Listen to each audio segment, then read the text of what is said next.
And 6 days before the Passover, Jesus came to Bethany, where Lazarus was who had been dead, whom he had raised from the dead. There they made him a supper, and Martha served, but Lazarus was one of those who sat at the table with him. Then Mary took a pound of very costly oil of spikenard, anointed the feet of Jesus, and wiped his feet with her hair. And the house was filled with the fragrance of the oil.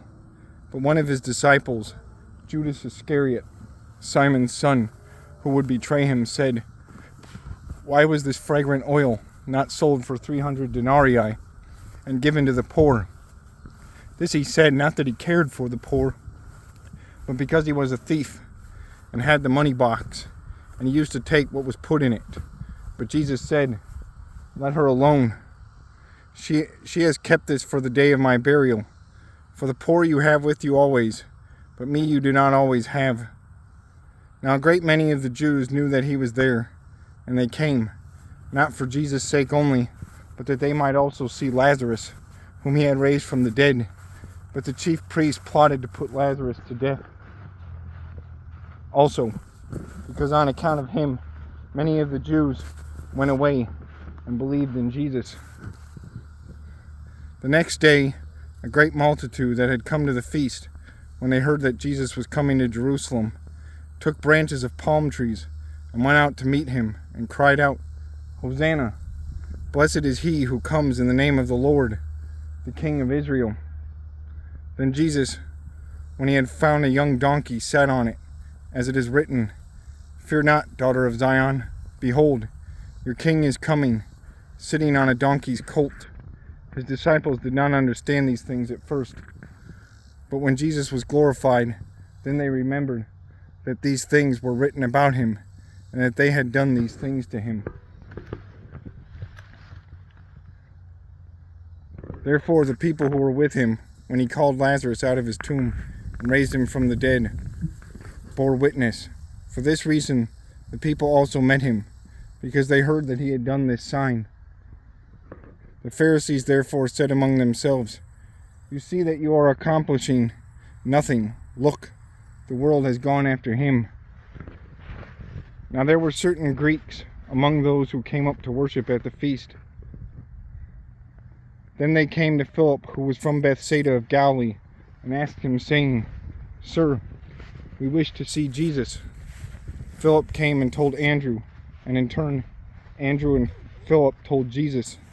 But Jesus answered them, saying, "The hour has come that the Son of Man should be glorified.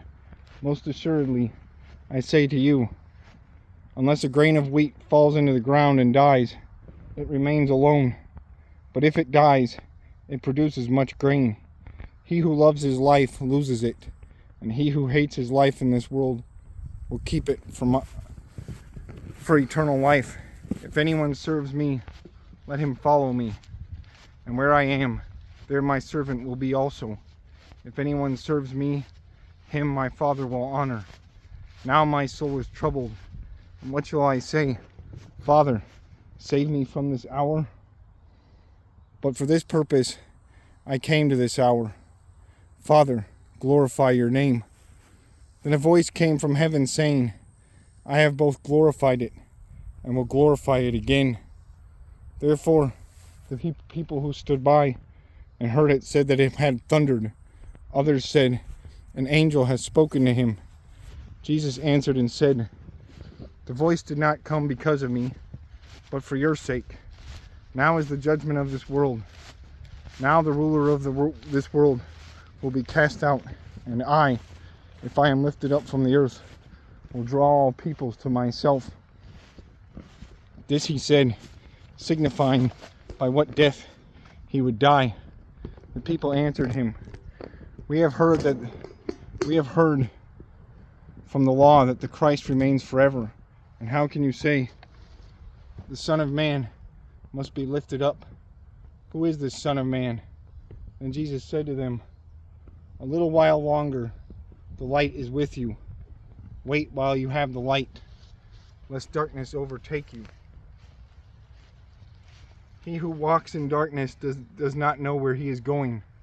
While you have the light, believe in the light, that you may become sons of light. These things Jesus spoke and departed, and was hidden from them.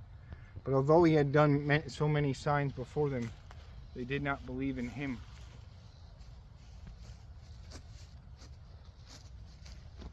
That the word of Isaiah the prophet might be fulfilled, which he spoke, Lord, who has believed our report, and to whom has the arm of the Lord been revealed?